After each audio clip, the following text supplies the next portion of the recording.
Այսօր դեզ համար ուզում եմ եկեղեցու սուրբ հայրերից հավաքված խոսել զղջման, ապաշխարության, արտասուքի մասին, որտեղ շատ կարևոր է մեր կյանքում զղջումը, արտասուքը, ապաշխարությունը եւ քրիստոնյայի ամբողջ կյանքը ապաշխարության մի ընթացք է։ Մենք բոլորս պանդուխտ ենք այս կյանքում եւ կարծես ամբողջ աշխարհը իր բարի,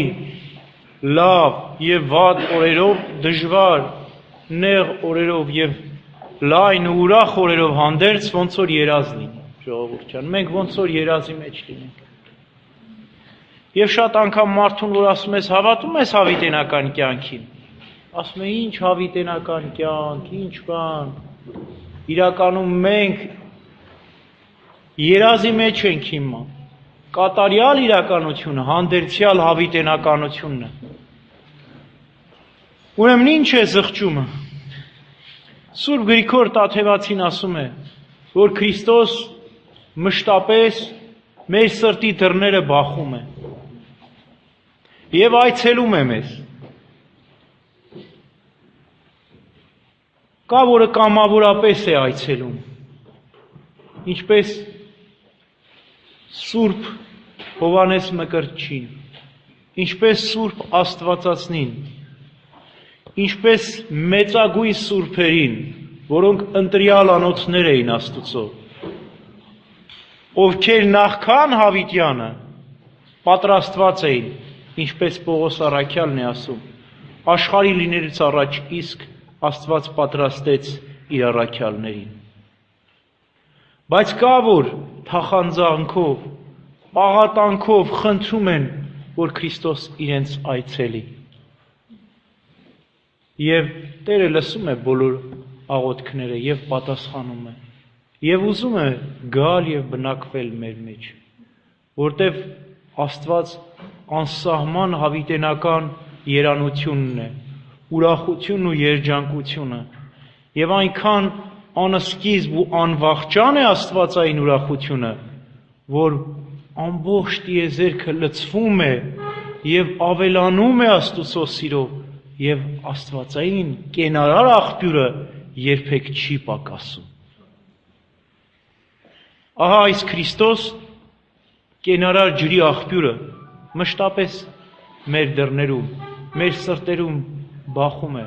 որպեսզի մուտք գործի մեր մեջ։ Մի օր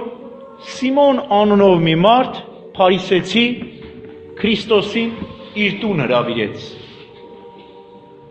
Եվ ահա, երբ Սիմոնը եկավ, մի կին, որ անառակ էր, երբ լսեց, թե Քրիստոս Սիմոնի տունը բազմած է, անմիջապես եկավ ընկավ Տիրոջ ոտքերը, իր արտասուքներով լված, մազերով սրբեց, համբուրում էր, անուշահոտ յուղը լցրեց Քրիստոսի ոտքերին եւ ամբողջ տունը անուշ բուրմունքով լցվեց։ Սիմոնը զարմացավ եւ ասաց. Եթե սա մարգարե մեկն էր, կիմանար թե ով է իրեն մոտենում եւ թույլ չէր տա։ Օրենքով մարգարեները, վարդապետները, փարիսեցիները չէին մոտենում անսրբությունների։ Եվ այդ պատճառով Սիմոնը մտածեց, որ սա եթե մարգարե մեկն էր, ապա գիտակցեր, կհասկանար թե ով է իրեն մոտենում,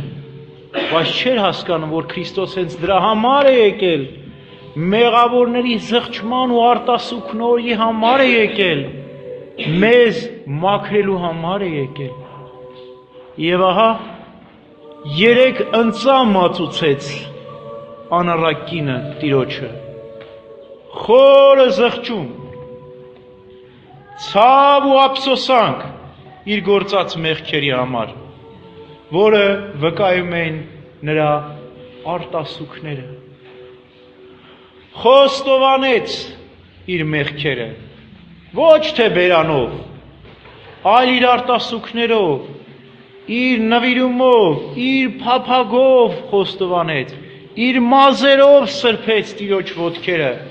Տերը գիտեր նրա գործած մեղքերի չափն ու քանակը եւ ընդունում էր նրա զղջումն ու խոստովանությունը, բայց նաեւ ապաշխարեց, երբ անուշահոտ յուղը լցրեց Տիրոջ ոտքերի վրա եւ այդ անուշ բուրմունքը, ասում է Սուրբ Գրիգոր Նարեկացին, կարծես ողջ տիեզերքում տարածվեց։ Զղջման անուշահոտ բուրմունքը մենք անգամ չենք տեսնում, բայց բուրում է այս երկրից մինչև հավիտենական հանդերձյալ երկնքի արքայությունն է հասնում։ Լավ իմացեք, Աստված սիրում է մեղավորի զղջումը, արտասուքը, հետ դառնալը, չի կամենում մեղավորի մահը, ասում է Աստվածաշունչը, այլ նրա դառնալը չար ճանապարհից։ Եվ այդպես բուրմունքը լցրեց ոչ միայն այն սենյակը, որտեղ գտնվում էին, այլ նաև հասավ մինչև երկինք, ասում է Սուրբ Գրիգոր Նարեկացին, ու լցրեց ողջ տիեզերք։ Այսպես երեքընծա բերեց Տիրոջը անառատ կինը, սրտի զղջում, բերանի խոստովանություն եւ ապաշխարություն գործով։ Այս երեք ընծաներն ու նվերները դառն էին, որովհետև ծանր է մեղքերի հիշողությունը, ցավ ու ափսոսանք ենք մենք միայն ապրում, հիշելով մեր գործած չարիքները, բայց Քրիստոս քաղցրացրեց նրա դառը ընծան, իրապես քաղցրացրեց, երբ ասաց. թողնված լինեն քո մեղքերը, գնաս խաղաղությամբ, երբ զղջաց, երբ արտասվեց, ներեց տեղում ու քավեց նրա մեղքերը, ազատագրեց, ապաշխարությունն ընդունեց եւ ճանապարհ դրեց խաղաղությամբ, որը ճանապարհ դրեց երկնքի հավիտենական խաղաղության հանգրվանները, ազատագրեց աշխարհի ամեն կապակներից ու մեղքերից եւ հավիտենական երկնքի արքայության ժառանգորդ դարձրեց։ Մենք շատ սովորելու բան ունենք այս կնոջ վարքից։ Շատերը գալիս էին Տիրոջ մոտ մարմնավոր կարիքների համար։ Կույր էին, կաղ էին, հաշմանդամ էին, ցավեր ու վշտեր ունեին։ Ոչ, այս կինը առողջ էր, եկել էր հոգու խաղաղության, իր մեղքերի թողության համար էր եկել Տիրոջ առջև եւ իր սրտի զղջում ու ապաշխարությունը չդադարեցրեց։ Եվ մենք հապաղում ենք, դանդաղեցնում ենք մեր զղջումը, երկարում ենք մեր խոստովանությունը, երկարացնում ենք, չենք գնում Տիրոջ ոտքերը, չենք գնում քահանայի առջև, բայց այս կինը երբ լսեց, որ Քրիստոս գնաց Սիմոնի տունը, չհապաղեց, անմիջապես գնաց Տիրոջ մոտ, արտասուքներով ու զղջումով խոստովանեց իր մեղքերը, բայց մենք միշտ է որ զղջումով ու արտասուքներով ենք խոստովանում մեր մեղքերը։ Ամոթահար երեսով խոստովանեց իր մեղքերը, գլխահակ, վերև չէր էլ համարձակվում նայել, ինչպես, ինչ երեսով պետք է նայել Քրիստոսին, եւ մենք ինչ երեսով ենք նայում խորանին, որտեղ Քրիստոս է բազմած։ Գլխահակ էր, ամոթանքով եւ հետ կանգնեց իր գործած բոլոր մեղքերից։ Իսկ մենք խոստովանած, զղջացած ու ապաշխարած մեղքերից նորից հետ ենք կանգնում, թե վերադառնում ենք ինչպես շունը իր փսխածին։ Այսպես շատ բան ունենք սովորելու այս կնոջից։ Նախ արագ պետք է գնալ զղջման, արտասուքներով, ամոթանքով պետք է խոստովանենք մեր մեղքերը, պետք է հետ չդառնանք մեր չարիքներին, պետք է կատարելապես զղջանք ու ապաշխարենք մեր գործած բոլոր սխալների համար եւ ողորմած Աստված կների մեզ։ Բայց այստեղ հարց է առաջանում. Երբ է Աստված մեղքերին թողություն տալիս, զղջման ժամանակ, խոստովանության ժամանակ, թե ապաշխարության ժամանակ։ Որտև եկեղեցու սուրբ հայրերն ասում են, որ խոստովանությունը 3 մասից է բաղկացած. սրտի զղջում, բերանի խոստովանություն և ապաշխարություն գործով, փոխհատուցում։ Եթե մենք զղջում ենք իրապես ցավ ենք ապրում, արտասուքներով խնդրում ենք Տիրոջից, որ ների մեզ։ Եթե ներում է, ապա ինչու ենք այլևս խոստովանում։ Ինչու ենք ապաշխարում։ Ասում են եկեղեցու սուրբ հայրերը, երբ մարդը որևէ հանցանք է գործում, 3 բաներ են իրականանում. մեղք, որ է գործ, գիր և պատիժ։ Հանդերձյալ հավիտենական կյանքում։ Ինչպես օրենսգիրքն է, յուրաքանչյուր մեղք իր օրենսգրքում իր համարն ունի և իր պատիժն ունի, բայց փառք Աստծո, որ Աստծո օրենսգիրքը մարդկային օրենսգրքերի նման չէ, Աստված խիստ ողորմած է, կարճում է մեր պատիժը, հավիտենական ահեղ դատաստանի անվերջ պատիժը դարձնում է ժամանակավոր, փոքրիկ ու թեթև քաղցր լուծ, որ այստեղ պետք է վճարենք ապաշխարությամբ։ Ուրեմն երբ որ մենք խորապես զղջում ենք մեղքի համար, Աստված մեղքը վերացնում է։ Աստված ողորմած է, ասում է մեղավորին տեղում ներում է, բայց դա Աստծո կողմից էր այդ ողորմությունը, մենք ինչ պետք է անենք։ Մնում են գիրն ու պատիժը, երբ խոստովանում ենք մեղքը, գիրն է վերանում, և երբ ապաշխարում ենք, պատիժն է վերանում։ Ուրեմն սրտի զղջումը մեծ խորհուրդ է, մեծ սքանչելիք է, և մարդու մեջ Աստված մի սքանչելի ինքնանորոգման, վերակենդանության խորհուրդ է հաստատել, որ է մարդու խիղճը։ Ինչ է մարդու խիղճը։ Ամենաանբացատրելի, ամենաաննկարագրելի, անիմանալի մի երևույթ, որ կարելի է ինքնամաքրման համակարգ կոչել։ Ինչպես բնության մեջ ամեն ինչ ինքն իրին մեջից հանում է կեղտն ու ախտը, տեսնում ենք, որ ծովը ալիքների ու փրփուրի միջոցով իր մեջի ախտերն է հանում։ Ոսկին ու արծաթը, մետաղները ժանգի և սև արտադրանքների միջոցով իրենց կեղտն են հանում, մաքրվում են, չեն կարողանում հանդուրժել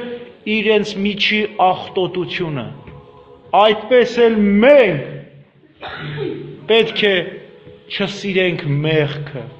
պետք է ատենք չարիքն ու անօրենությունն ու մեղքը, և մեր միջից պետք է հանենք, չպետք է թողնենք, որտև մենք Սուրբ Հոգու տաճար ենք։ Ուրեմն հենց այդ գործառույթը, այդ համակարգը, որ միջից մեղքը հանում է, խիղճն է մարդու, Աստուծո ձայնը։ Դուք տեսել եք երեխաները ոնց են ժպտում։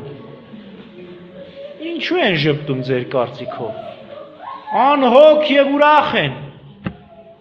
Իրենց մեջ խիղճը չի գործում։ Գործում է, բայց ճիշտ ձևով է գործում, մեզ նման չէ, որտեղ խիղճը 2 երես ունի, մեկը շնորհներ է բաշխում, մյուսը պատժում է, երբ որ մեկը արդար ու առաքինի կյանքով է ապրում, ճիշտ է ընթանում, խիղճը հանգիստ է, ոչ միայն հանգիստ է, այլ նաև խիղճը իր երեսը փոխում է, սկսում է մարդուն ոչ թե պատժել, այլ ուրախացնել։ Խիղճը այդպիսի գործառույթ է մեր մեջ։ Ինքը նաև ուրախացնում է, մենք մտածում ենք, որ խիղճը միայն պատժում է։ Խղճահարությամբ մենք միայն պիտի տանջվենք, ոչ։ Խիղճը ի սկզբանե դրված է մարդու մեջ, որպեսզի իրեն ուրախացնի։ Եվ այդ պատճառով երեխաները միշտ ուրախ են, որտեղ իրենց խիղճը ոչ թե իրենց տանջում է, այլ ուրախացնում է։ Բայց երբ որ մենք այս աստվածադիր կանոնից հետ ենք կանգնում եւ սխալներ ու մեղքեր ենք գործում, մեր խիղճը մեր բարիքի համար հակառակ գործառույթն է սկսում։ Ուզում է մեզ մաքրել, ուզում է մեզ սրբել, բայց եթե ուզում է մաքրել, ուրեմն ցավ պիտի պատժարի մեջ։ Եթե ուզում է ինչ-որ մի բան վիրահատել, ապա պետք է ցավ ապրենք մենք։ Այս երկրորդ պարագային խիղճը սկսում է տանջել մեզ։ Գիտեք ինչքան ժամանակ։ Այնքան ժամանակ մինչև որ մենք չզղջանք, մինչև որ մենք չխոստովանենք, մինչև որ մենք չապաշխարենք։ Երկար, բայց տարբեր մարդու մոտ տարբեր։ Արագ զղջումը, արագ խոստովանությունն ու ապաշխարությունը թեթևացնում է մարդու խիղճը։ Խաղաղում է եւ այլևս որևէ ցավ վիշ չունի եւ այդ ժամանակ խիղճը վերադառնում է իր առաջին վիճակին։ Սկսում է մեզ ուրախացնել, ժողովուրդ ջան։ Այդ պատճառով Պողոս առաքյալն ասում է. ուրախ եղեք, միշտ ուրախ եղեք։ Բայց մենք միշտ կարանք ուրախ լինենք։ Կարող ենք, եթե խիղճը մեզ չի հանդիմանում, եթե մենք Տիրոջ պատվիրաններով ենք ընթանում, ապա իրապես հոգով, սրտով պետք է ուրախ լինենք ու միմյանց ուրախացնենք։ Այսպիսին է խիղճը։ Բայց գիտեք մարդը երբ է զղջում, երբ է ապաշխարում, տարբեր պատճառներով եւ տարբեր կյանքի ժամանակներում։ Կա որ ծերացյունը եկել է վրան, արդեն զգում է, որ այս աշխարհից պետք է գնա, հեռանա, հիշում է իր մեղքերը, զղջում է դրանք, ուզում է ապաշխարել, ուզում է հետ կանգնել, խոստովանել։ Կա որ հիվանդությունն է վրա հասնում, մի խեղճացնում է, նեղացնում է, խոնարեցնում է եւ սկսում է ապաշխարել։ Կա որ աղքատությունն է վրա հասնում, ունեցվածքի կորուստ, դժվարություններ, կա որ փորձություններ ու նեղություններ։ Մեզ թվում է, թե սրանք վատ բաներ են, չէ, վատ բաներ չեն։ Աստված ուզում է, որ այս կյանքում վայելենք մենք, ուզում է, որ հանդերձյալ կյանքում վայելենք։ Դժվարություններ, ցավեր, հեծություններ, նեղություններ մեզ ապաշխարության են տանում։ Բայց կա որ Աստծո խոսքը լսելով են ապաշխարում։ Հիմա դուք լսում եք, չէ՞ Աստծո խոսքը։ Հիմա ձեր սրտի մեջ պետք է մտնի, պիտի հասկանաք ինչ եմ խոսում եւ պիտի փորձեք կյանքի վերածել։ Այս ժամանակ դուք Աստծո խոսքը լսելով կապաշխարեք։ Բայց կա որ հենց ուղղակիորեն Աստծո Սուրբ Հոգին ու շնորհն է գործում մարդու մեջ եւ առանց որևէ պատճառի ուղղակի իր հոգու ձայնը լսելով, իր խղճի ձայնին հետևելով ապաշխարում է, ինչպես այս կինը։ Որովհետեւ չեմ կարծում թե լսած էր, ուղղակի իր խիղճը իրեն կանչեց, տարավ իր հետևից, հասցրեց Տիրոջ ոտքերը ու իր զղջումն ու ապաշխարությունը, իր ընծան ու նվերը տվեց Տիրոջը։ Ով է ձեզանից այն բարեկամը, որ եթե մեկ ուրիշ բարեկամ հեռվից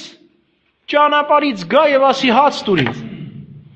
եւ գնա մյուս բարեկամի մոտ եւ ասի իմ բարեկամի մոտից իմ մոտ ճանապարհից եկել է եւ ոչինչ չունեմ նրա առջեւ դնալու, խնդրում եմ ինձ 3 նկանակ տուր։ կպատասխանի ներսից եւ կասի. Ուշ է, կես գիշեր է, երեխաներս իմ մանուկները իմ հետ անկողնում պարկած քնած ենք, ժամը անցել է, չեմ կարող բացել եւ չեմ կարող քեզ հաց տալ։ Թախանձանքով խնդրում ու պաղատում է,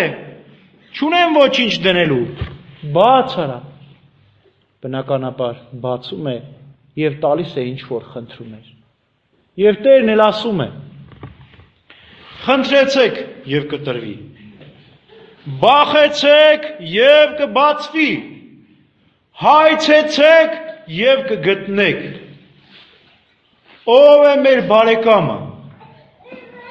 Աստված է մեր բարեկամը։ Հայրը, Որդին եւ Սուրբ Հոգին։ Այս աշխարհում շատ դժվար է բարեկամներ գտնել։ Ով է իրական բարեկամը։ Նա է բարեկամ, բարին կամեցող, ով նախ եւ առաջ իր բարիքով կիսվում է իր բարեկամի հետ, ինչ որ ունի միայն իրեն չի պահում, այլ կիսվում է իր բարեկամի հետ։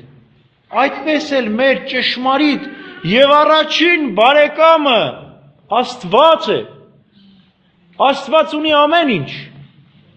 տիեզերքն ու տարերքը,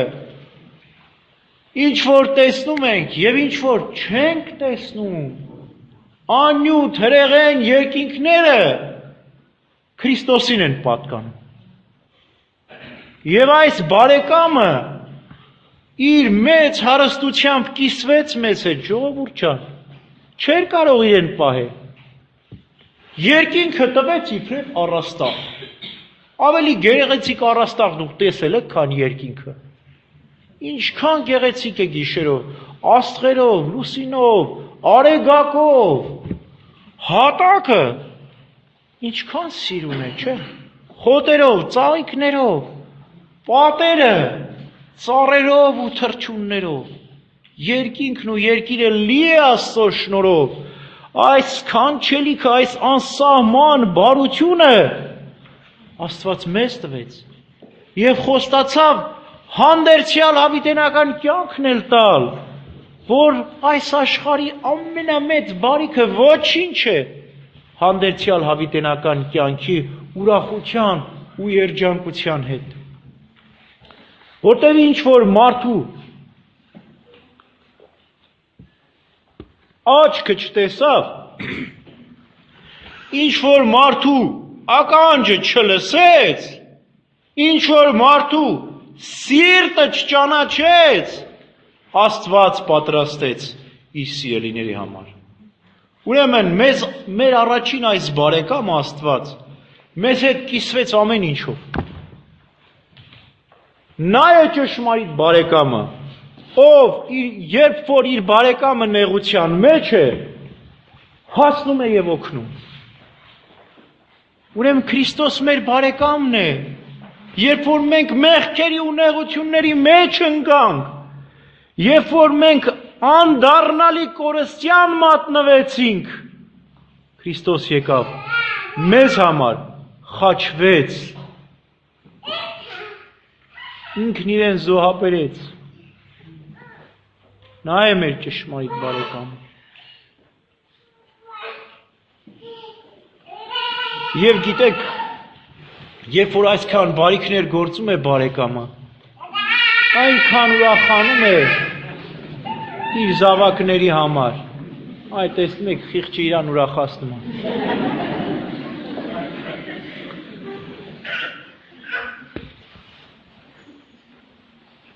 Ուզում է անպայման կիսվել իր բարեկամների հետ։ Քրիստոս չուզեցավ այդ աստվածային մեծ խորհուրդները, սքանչելի իմաստությունները միայն իրեն պահել։ Անգամ հրեշտակներին չհայտնեց փրկagorցության խորհուրդը, գիտեք, մեզ հայտնեց։ Մեր միջոցով հրեշտակներն իմացան, թե Քրիստոս ինչ պետք է աներ։ Այսպես են ասում եկեղեցու սուրբ հայրերը։ Եկեղեցուց հրեշտակները սովորեցին փրկagorցության խորհուրդը, ինչպես Քրիստոս ասում է. Ես ինչ որ լսեցի հորից, հայտնեցի ձեզ։ Ուրեմն Քրիստոս մեր ճշմարիտ բարեկամն է, որտև իր բարիքով կիսվեց մեզ հետ, որտև նեղության ու դժվարության մեջ հասավ մեզ, փրկեց ու մշտապես կիսվում է մեզ հետ։ Մեզ սքանչելի խորհուրդներ ու իմաստություններ է հայտնում, ժողովուրդ ջան։ Եվ ավելին պետք է հայտնի, հանդերձյալ հավիտենական կյանքում պետք է հայտնի, այնքան քաղցր է Տերը, որ մեղրի խորսխից էլ քաղցր է, այնքան սքանչելի է Տիրոջ իմաստությունը, որ մեր միտքը զմայլվում է աստվածային խորհուրդներով։ Սիրտը հաստատվում է հացով, ասում է Սաղմոսերգում։ Մարմինը պարարտանում է ձեթով և միտքը զմայլվում է գինով։ Այդպես էլ Աստծո խոսքը և Տիրոջ մարմնի և արյան հաղորդությունը հաստատում է մեր հոգին հավատքի մեջ։ Բարի գործերը ու առաքինությունները, որ են արդարություն, ողջախոհություն, մարդասիրություն, աղոթասիրություն, պահեցողություն,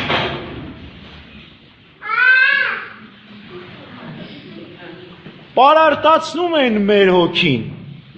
իսկ աստվածային խորհուրդները, որ ծագում է մեր մտքում, զմայլեցնում են ու ուրախացնում մեր միտքը։ Ուրեմն սա էր մեր բարեկամը։ Ահա մի մարդ կես գիշերին, ինչպես առակն է ասում, գնաց իր բարեկամի մոտ։ Ո՞րն է կես գիշերը։ Մահ տարաժամը, մահվան ժամը, երբ հոգեհարքի մեջ է մարդը, հոգին պետք է ավանդի, արդեն վերջին ժամերն են մնացել նրա, և երկրորդ բարեկամը նրա, որը մեր պահապան հրեշտակը, ճանապարհից գալիս է այցելության։ Ինչ ճանապարհից։ Երկնքի ճանապարհից։ Երկնքից եկել է հոգին աղանդող մեղավորի մոտ, որ կես գիշեր է նրա համար, մեղքերի գիշեր է եկել և պահանջում է հաց, պահանջում է վարձք իր գործերի, պահանջում է նվերները, պահքը, աղոթքը, ողորմությունը, ինչ է արել ամբողջ կյանքում, պահանջում է կյանքի հաշվետվությունը, երկրորդ բարեկամը, պահապան հրեշտակը, չունի ոչինչ, ձեռնուն այն է, ինչ տա պահապան հրեշտակի, ոչ պահք է պահել, ոչ աղոթք է արել, ոչ եկեղեցի պատարագի է գնացել, ոչ սուրբ հաղորդություն է ստացել, ոչ մի բարի գործ արել, ոչ ողորմություն է տվել, դատարկ։ Պահապան հրեշտակը ասում է, բա դու ամբողջ կյանքդ ինչու ապրեցիր, կերար, խմեցիր, զվարճացար, ինչ պետք է հանձնես Աստծուն։ Եվ սա մոլորյալ դիմում է առաջին բարեկամին, Տիրոջ առջև է ընկնում, թակում է Աստծո ողորմության դռները, երեք նկանակ տուր ինձ, և Աստված պահանջում է և ասում, ուշ է, փակված են Աստծո ողորմության դռները, կես գիշեր է, և մանուկներս իմ ինձ հետ անկողնու մեջ են, մանուկները, հրեշտակները, սուրբերն ու արդարներն են երկնքի արքայության մեջ, որ Աստուծո հետ անկողնում, ինչպես Ղազարոս Աբրահամի գոգում, հանգստանում են, ուրախության ու երջանկության մեջ է, բայց այս մեղավորը կրկին թախանձում է խնդրում, երեք նկանակ եմ ուզում,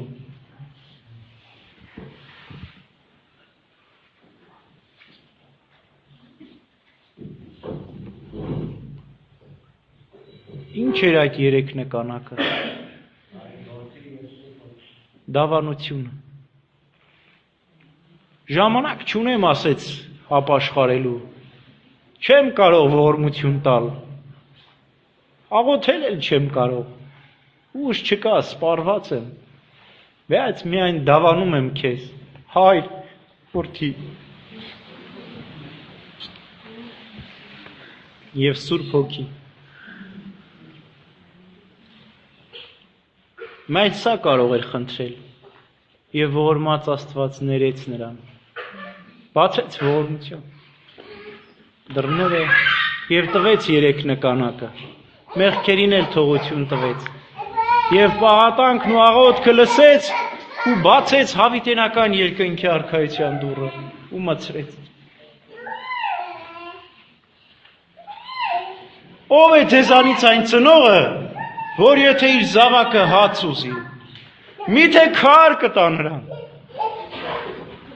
որ եթե ձուկ ուզի, միթե օդ կտա նրան, եւ եթե ձու ուզի, միթե կարիճ կտա նրան, եւ եթե դուք չար եք եւ գիտեք բարի պարգևներ տալ ձեր զավակներին, ապա որ չափառավել եւս ձեր երկնավոր Հայրը կտա նրան, ովքեր խնդրում են իրենից։ Ինչ ենք մենք խնդրում Տիրոջից։ Հաց, ձուկ եւ ձու։ Սատանան մեզ միշտ տալիս է քար, օծ եւ կարիճ։ Հաց ենք խնդրում, հավատ ենք խնդրում, որպեսզի Աստված մեզ աստվածային հավատքի հացով կերակրի։ Ձուկ ենք խնդրում, հույս ենք խնդրում Տիրոջից, որպեսզի Աստված մեր հույսի ճրագը երբեք չմարի, որպեսզի մեր մեջ Տիրոջ հույսը միշտ վառ լինի աստվածային հույսը, եւ ձու ենք խնդրում, որ է աստվածային սերը, որտեվ ձուն կլոր է, որ կատարելության, հավերժության խորհուրդն է, սիրո խորհուրդն է։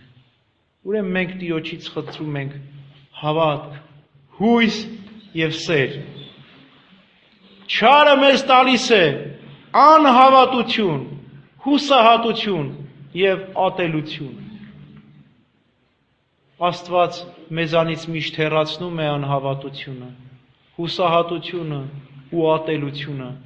մեզ միշտ հավատքով, հույսով ու սիրով է լցնում մեզ Տերը։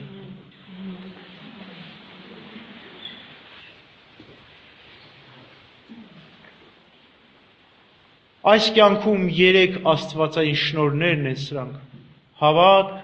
հույս եւ սեր, եւ սրանցից ամենամեծը սերն է։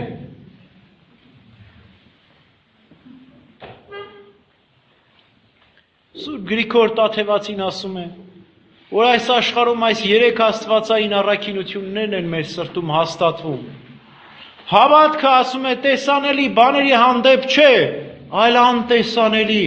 որտեղ ինչ որ տեսնում ենք, պետք չէ հավատալ, բայց ինչ որ չենք տեսնում,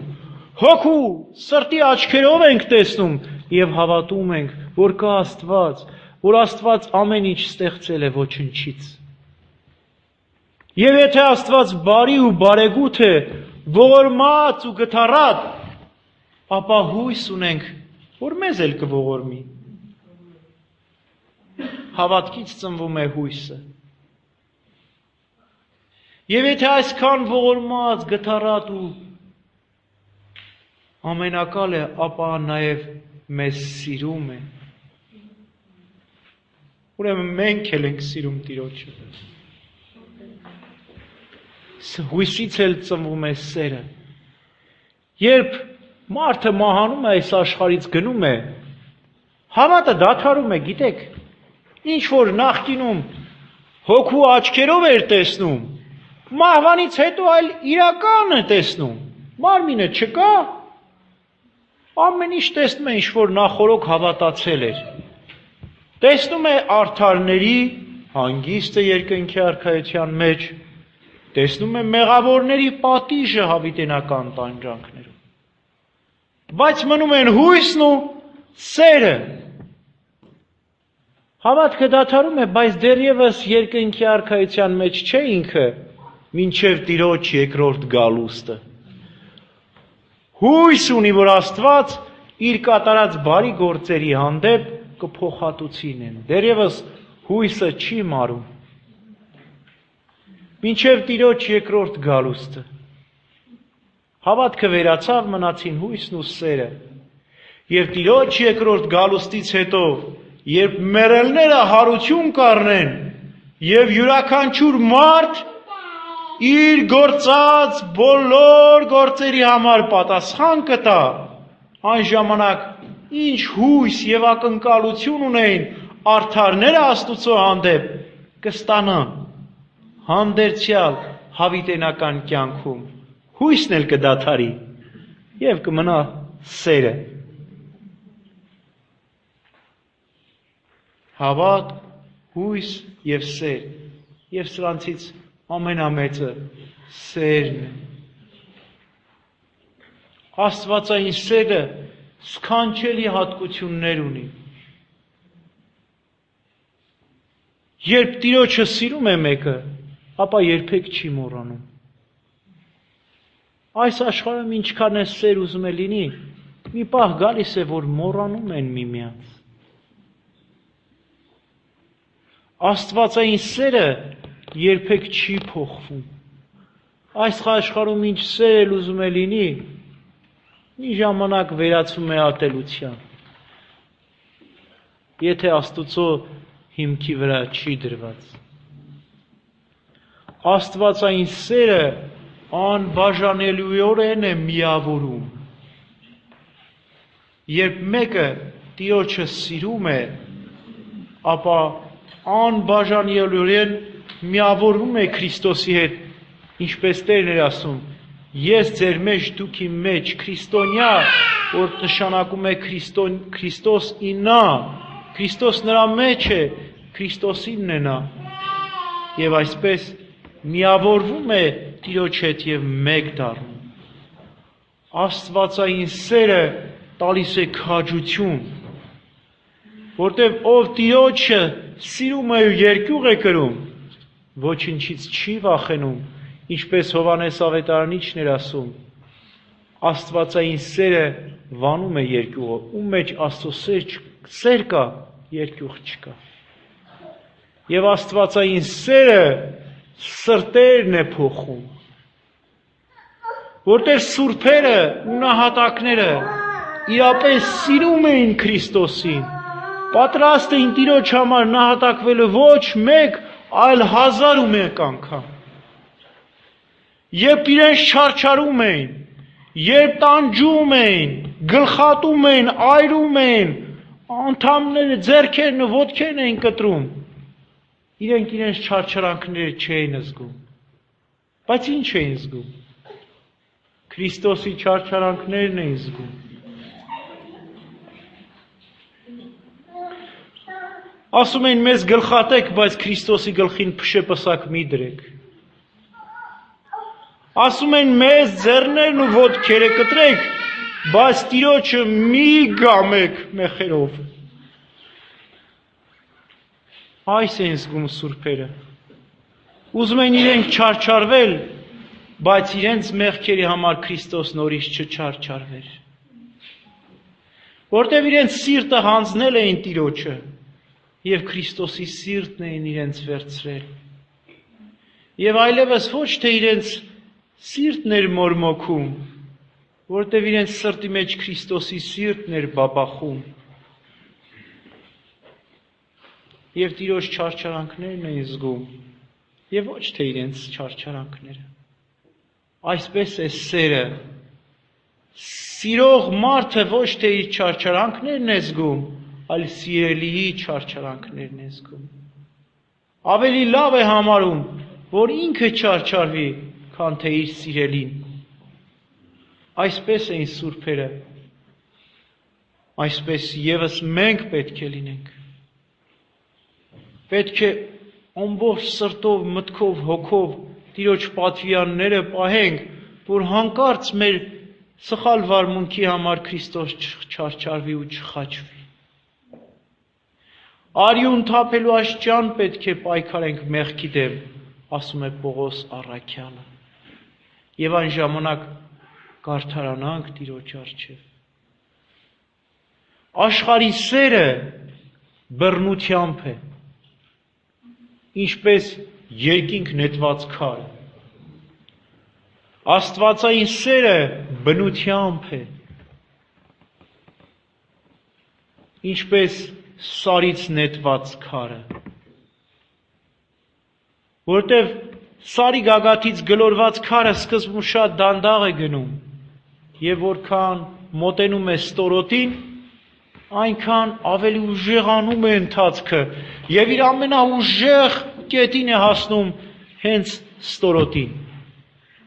Այդպես էլ ով Տիրոջն է սիրում, սկզբում աստվածային սերը ամբողջությամբ չի զգում, ժողովուրդ ջան, մի էլ սպասեք, թե մի անգամից Աստծո սերը ձեր մեջ պիտի ծագի, դա բնական չէ։ Դանդաղ պետք է գա աստվածային սերը, տարիների ապաշխարության, աղոթքի, ճգնությունների, պահքերի արդյունքում պետք է գա Աստծո սերը, եւ վերջում ուժգին կդառնա, բուռն կդառնա, եւ այս սիրով էլ մենք այս աշխարհից կելնենք ու գնանք հավիտենականություն։ Մի ճգնավոր է լինում, որ ամբողջ կյանքը ապաշխարությամբ եւ աղոթքով էր անցկացրել, բայց երբեք այսպիսի աստվածային սեր չէր ճաշակել։ Եվ մոտենում էր իր մահվան ժամը, խիստ տխրում է, ցավ է ապրում, ասելով Տեր Աստված, ուրեմն իմ ամբողջ կյանքի զուր անցավ, ես այսքան ճգնեցի ու չարչարվեցի, աշխարհից հրաժարվեցի, իրապես հրաժարվեցի, պահքերով ու աղոթքով անցրացի, բայց մի կաթիլ աստվածային սեր չճաշակեցի։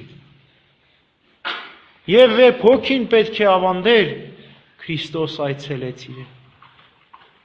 Այնպիսի ուրախություն, այնպիսի երկնային սեր լցվեց նրա սրտում, որ անբացատրելի էր, եւ ասաց. արժեր մի ամբողջ կյանք ճնկնել հանուն այս վարքյանի։ Եվ ճիշտ այդպես էլ խաղությամբ ավանդեց հոգին ու գնաց երկնքի արքայություն։ Այսպիսին է աստվածային սերը, անուրանալի է եւ անդավաճանելի, մեզ փոխհատուցում է մեր բոլոր արածների համար, մեր ամեն մի բաժակ ջուրը, մեր ամեն մի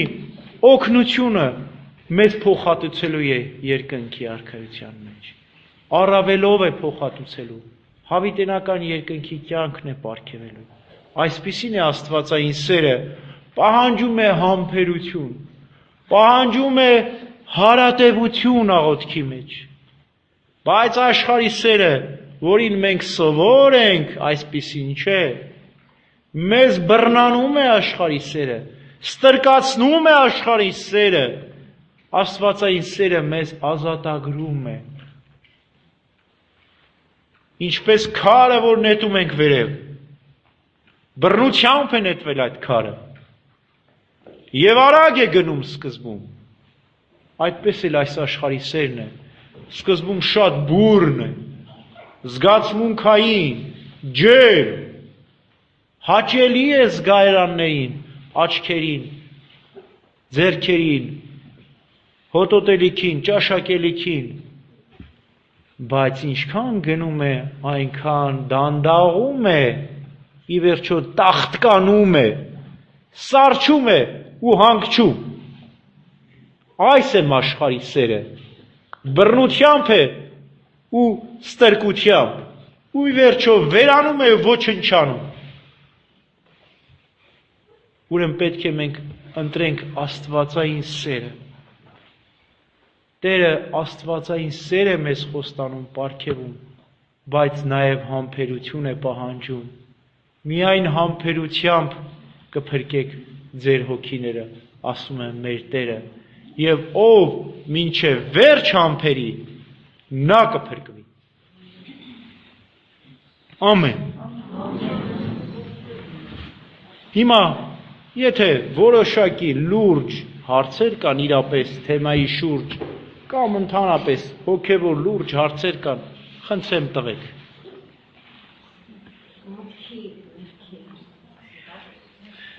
Այո, շատ կարևոր լավ հարց է։ Մտավոր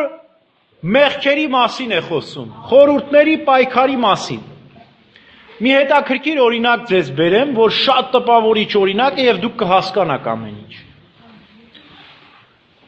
Մեր միտքը լավ հիշեք, ալեհավաք է։ Հիմա դուք այս օդում տեսնում եք ինչ ալիքներ կա։ Բայց գիտեք ինչքան ալիք կա։ Տո վիվասել կա, տո բիլայն կա, տո ինչ ասես կա։ Իմանում եք ինչ եմ ասում։ Ուրեմն այդպես էլ մեր միտքը ալեհավաք է։ Ալեհավաքը անտենան է, որ բարձրացնում ես, չէ՞ ալեհավաքը։ Ինչ անտենա, ինչ գիծ ասես բռնում է։ Ճիշտ այդպես էլ մեր միտքը, երբ որ ուշադրությամբ բարձրանում է, հետաքրքրվում է, ինչ ալիք ասես բռնում է։ Հա? Մեկ էլ տեսան կինոսերիալից բռնացրած, չգիտեմ, ամենավերջին բաներով գալիս է մեր միտքը, եկավ հիշողություններ, տպավորություններ, հին կյանքից, նոր կյանքից, վերջո։ Եվ այդ բոլորը անվնաս չի, գիտես, երբ որ միտքը տարվում է հիշողություններով, տպավորություններով, հետաքրքրություններով, այդ սա փոխանցվում է հոգի։ Մտքումդ խավարը, հոգումդ սառնա։ Այսինքն դու գիշերվա մեջ ես։ Գիշեր երկու հատկություն ունի, մութա ու սառը։ Բայց պետք է արեգակը ծագեցնես։ Ցերեկը հակառակ երկու հատկություններն։ Լուսավոր է եւ տաք։ Բայց ինչպես արեգակը ծագեցնենք։ Դուք տեսել եք արևածագը։ Ով է արևածագը ապրել, զգացել, շնչել։ Հիմա հասկանանք արևածագը ինչ է։ Երբ որ արեգակը սկսում է ծագել, առաջինը ինչ է տեղի ունենում։ Խավարը փարատվում է, խավարը հեռանում։ Այդպես էլ, երբ որ մենք աղոթք ենք անում, բայց իրապես ենք աղոթք անում, գիտեք, ցրված մտքով չէ, մինչև վերջ ենք աղոթք անում, սպասում ենք, որ արեգակը ծագի։ Եվ ամենացուրտ պահը ո՞րն է օրվա։ Արևածագը։ Գիտեք ինչու է ցուրտ։ Որտև լույսն ու խավարը, ցուրտն ու ջերմությունը պայքարում են իրար դեմ։ Ահառելի պայքար է տեղի ունենում։ Խավարը չի ուզում զիջի։ Ցուրտն էլ չի ուզում հեռանա։ Եվ գիտեք, մարդիկ կան, որոնց մոտ ընդհանրապես արևածագ տեղի էլ չի ունենում։ Միշտ խավարի ու մթության մեջ է, միշտ ցուրտի ու սառնամանիքի մեջ է։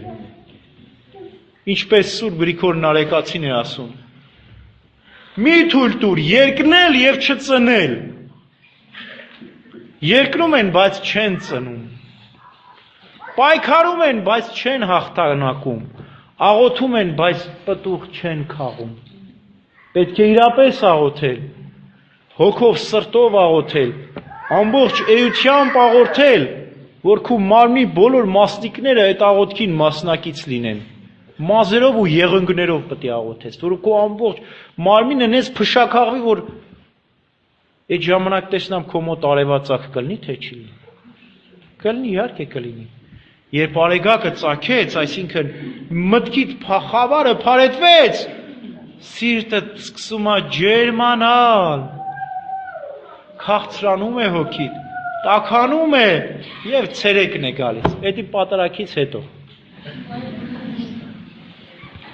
Աղոթեցիր առավոտվանից ջերմերանության ժողովուրդ ջան, խորհուրդ կտամ, ժամերգություններն եկեք պատարակից առաջ։ Պատարակի կեսից մի եկեք խոստովանությանը։ Մի կերպ, դե մեկա Տեր հայրը Տեր ողորմյայից առաջ անում, խոստովանում ենք, այդպես չի, ժողովրդյան։ Հաղորդող մարդ առավոտ ժամերգությանն էլ պետք է մասնակցի։ Ման, մեկ ինչ եմ ասում։ Ուրեմն, այս արևածագը պետք է լինի մեր մեջ, աղոթքով պետք է միտքը մաքրենք, եւ եթե արևածագը եղավ, սիրտդ կջերմանա։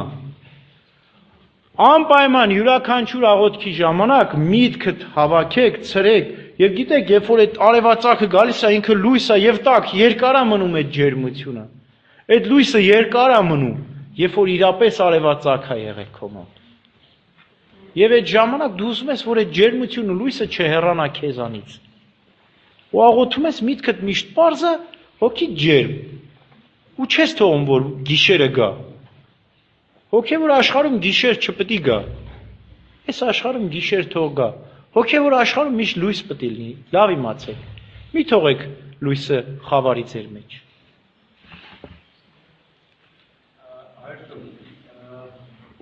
Մոտորերս բողոքականի, հա, կամ քննադատել այդ խոսակցության ամեն եղավ, մեր եկեղեցու հետ կապված, առաքելական եկեղեցու, հարցում այստեղ գալն է, թե Մարիամ Աստվածածնի եւ Մանուկ Հիսուսի պատկերը որտեղից է, դուք ճունեք, ու ընդհանրապես ոչ մի տեղ չկա, ուստի մի չեք Ղուրանի վրա փակցնում, այդ նկարը պատկերը, արդյոք ես պատասխանը չունեի, ես իրան խոստացա պատասխանը։ Այսինքն ընդհանրապես սրբապատկերների հարգանքը։ Մասնավորապես Մարիամ Աստվածածնի եւ Մանուկ Հիսուսի։ Ոչ չունենք, մեր բոլոր մանրանկարների մեջ կա։ Աստվածածի նմանուկ Հիսուսի հետ շատ տեղեր կան։ Իսկ եթե պատկերա հարգության մասին ես հարցնում, այո, մեր եկեղեցի 3 կա։ Պատկերա մարտություն, որ են աղանդավորները չեն ընդունում որևէ պատկերներ։ Պատկերա պատվություն, այսինքն ավելի շատ են պատկերների տեղ տալիս, ինչպես օրթոդոքս եւ մյուս եկեղեցիները, մենք ավելի պատկերա հարգում ենք պատկերները, բայց ավելի մեր եկեղեցիները այնքան զուսպ են, այնքան լավ, էսի ավելի հոգևոր հարցեր էլի ժողովուրդ։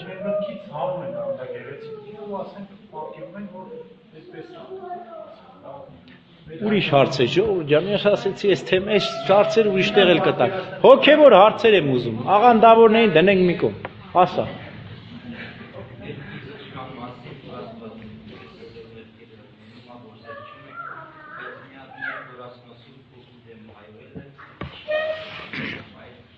Այո։ Եկեղեցու Սուրբ Հայրերն ասում են, Սուրբ Հոգու դեմ հայհոյանքը անզեղջ սիրտն է։ Հա? Այն սիրտը, որ երբեք չի զղջում, երբ որ երբեք ինքը մեղք չի համարում, ինքը մեղավոր չի, ինչպես սատանան։ Ուրեմն մի խոստովանահայր մարդկանց խոստովանություններ է լսում, եւ շատերը գալիս են իրենց մեղքերը խոստովանում են, մաքրված դուրս են գալիս։ Մի դեպ տեսնում է, թե մարդիկ ոնց որ հոգիները մաքրվեցին դուրս եկան, հայելի վարություն ես։ Ասում է, ես էլ գնամ իմ մեղքերը խոստովանեմ, մաքրվեմ։ Գալիս է մեղքերը, իհարկե առակավոր պատմություն է հայելի վարուցից։ Սկսում է մեղքերը խոստովանել։ Դուք պատկերացնում եք դևը ինչքան մեղ գործած կլինի։ Ասում է մի ժամ, ասում է 2 ժամ, ես նավը խորտակեցի, ես ինչին մեղքի մեջ գցեցի, ես ինչ սպանեցի, մորթեցի, կոտորեցի, սենց այդ քահանայի գլուխը արդեն բռնում, ասում է սպաս ելը։ Դու որ այսքան մեղք ես գործել, դու քանի տարեկան ես։ Ասում է, ես 8000 տարեկան եմ, ես դևն եմ։ Քահանան շատ իմաստուն հոգևորական է լինում, ասում է, լավ, ես քեզ մի հատ փոքրիկ ապաշխարություն նշանակեմ։ 3 անգամ ծնկի ես գալիս, զղջումով երկրպագում ես Աստծուն եւ ասում ես մեղա Աստծո։ Դևը թռնում է տեղում, ես չեմ կարող Աստծո առջև ծնկի գալ եւ զղջալ։ Թողնում փախչում, ասում է, դե հավիտյան կապված լինես։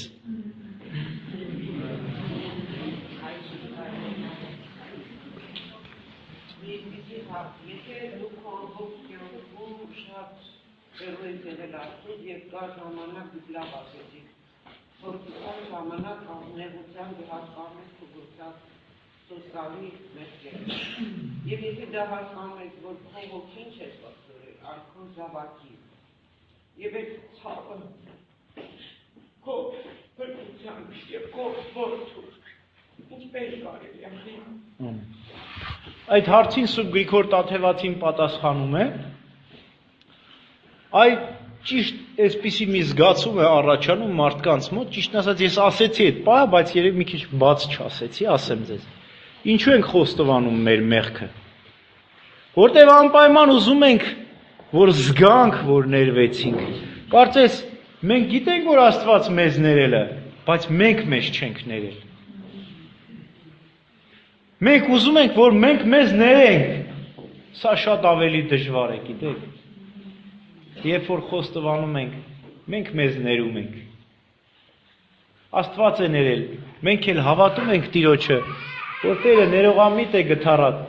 Մենք էլ մեր մտցնում ենք Տիրոջ կամքի հետ, միավորում ենք Քրիստոսի հետ եւ Քրիստոսի հետ մենք մեզ ներում ենք։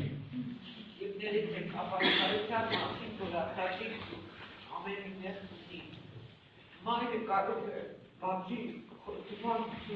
ապաշխարել եւ իր լավակի իրար ներկայացնել։ Մայրը ապաշխարում է իր մեղքերի համար եւ աղոթքում է զավակի համար, բայց ամեն մարդ իր մեղքի համար պետք է պատասխան տա։ Աղոթք, պահք, աղոթք, ողորմություն։ Այսպես են ասում եկեղեցու սուրբը։ Ապաշխարությունը 3 մասից է բաղկացած. պահք, աղոթք եւ ողորմություն։ Այո, աղոթում է իր զավակի համար։ Ժողովուրդ ջան, 4 րոպե է մնացել։ Կենացները քաղցրանում են։ Էսի թեման այնքան հագեցած էր, որ կարող եք։ Ասա։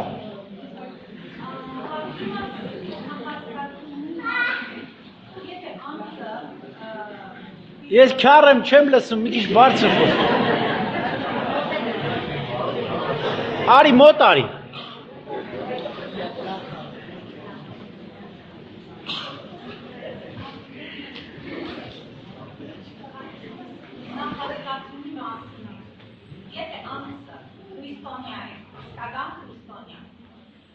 Եվ ունի նախասկացում, ասենք, այնինչ որ երազներ է, պատահում բոլորում է, ինքոլվում է Լավ, հասկացանք, նստի, լավ, հասկացանք, եկեղեցու սուրբ հայրերն ասում են, ժողովուրդ ջան, 2 ականջով լսում եք, հա, սիրակի իմաստունն ասում է, ով հավատում է երազներին, կամ վազում է ստվերի հետևից կամ էլ ուզում է շողքը բռնել կամ չգիտեմ քամի հետևից է վազում ժողովուրդ ջան քրիստոնյան ոչ մի երազումով ոչ մի երազներով ոչ մի տեսիլքներով ոչ մի բան էլ չի տեսնում վանականները գալիս են վանահոր մոտ ասում են հայր սուրբ այնպես տեսիլքներ ենք տեսնում սուրբ երրորդությունն ենք տեսնում Մեր եկեղեցին չէ, իրապես սուրբ երրորդությունը, իբրև թե։ Տեսնում ենք, ասում է, Աստվածամորն ենք տեսնում, չգիտեմ, հրեշտակներին եմ տեսնում, վանահայրն ասում է, վայ ինձ, երանի թե ձեր մեղքերը տեսնեք։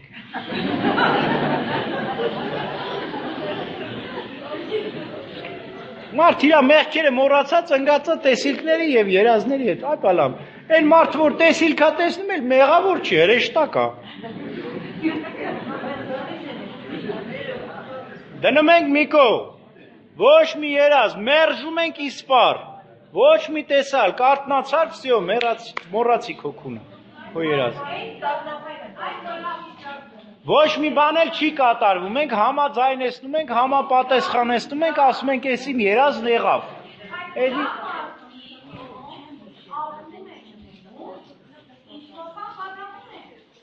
Այդ եմ ասում, համաձայնեցնում ես,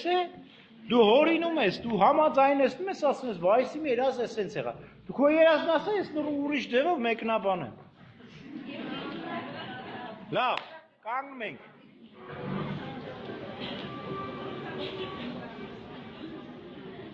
Օրհնյալ Տեր մեր Հիսուս Քրիստոս